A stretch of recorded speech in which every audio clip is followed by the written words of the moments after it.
Repeat until you become fluent in English. This is your brain. You have to trick your brain by 5 activities, 5 things. And what are those? Scratching. First of all, scratching.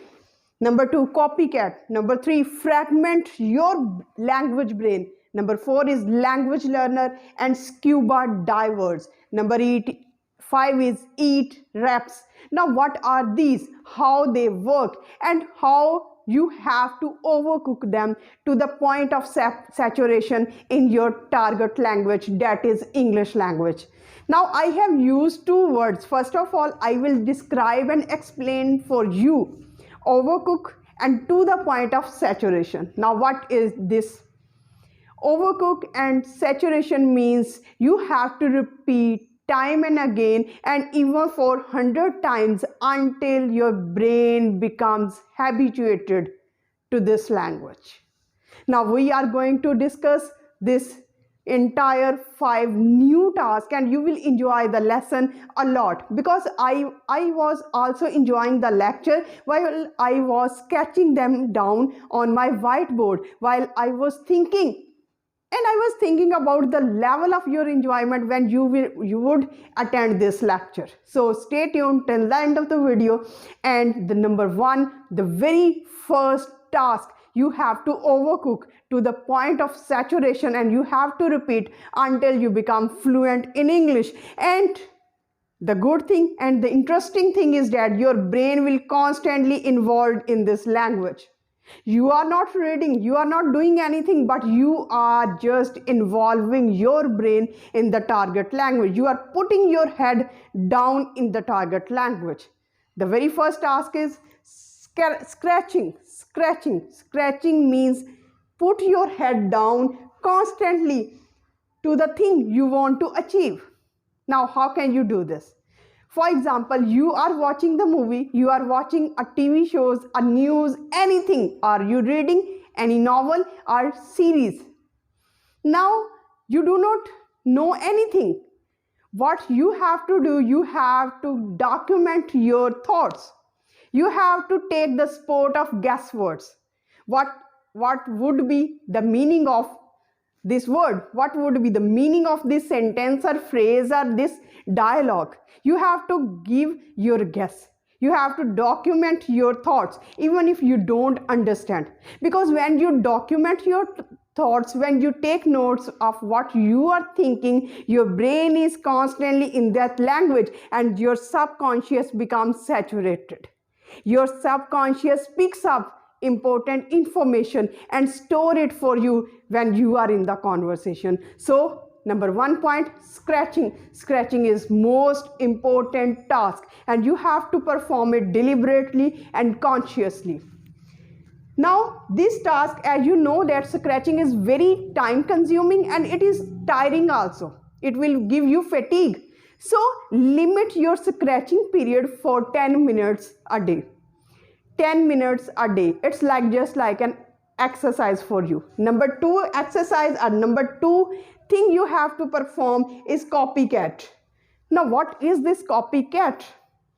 It is a bit same than you can see shadowing, but it's different from shadowing. But because there are no rules, you don't have to copy each and every single word uttered by the speaker.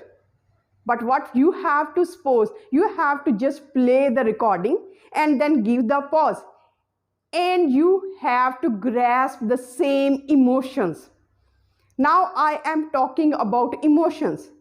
You can repeat or you can describe the things in your own words but in the same emotion. If the speaker is in the angry mode, you have to adopt the same angry tone.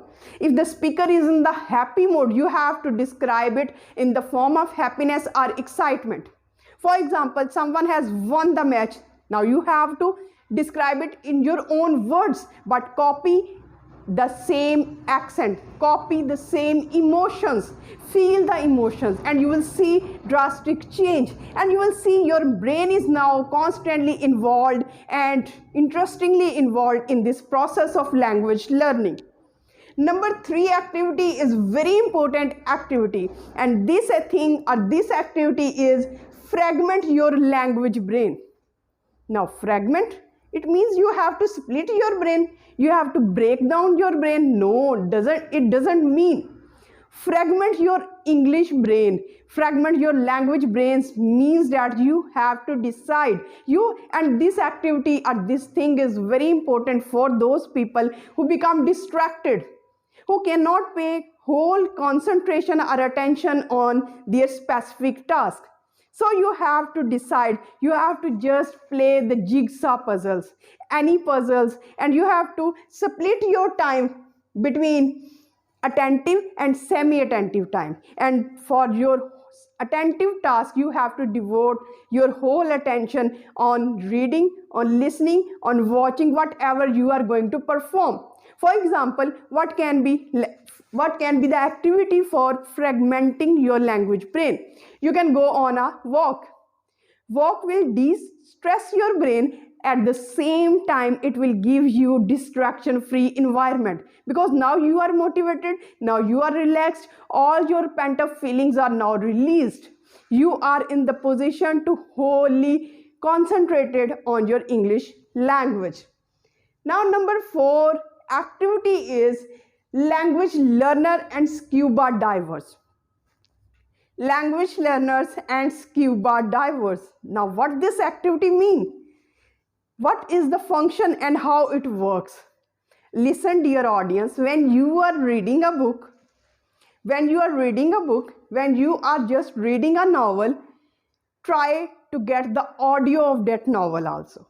Now, you are reading the novel and you are listening the same thing, same page, same lines in your audio book through your ears. Now, what would you think?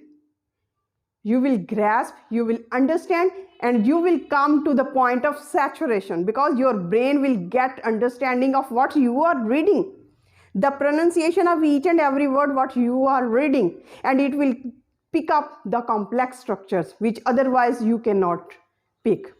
Now, number 5 point is also important, and it's eat reps.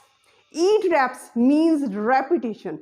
Eat reps means repetition. Now, what it is? Eat reps means repetition.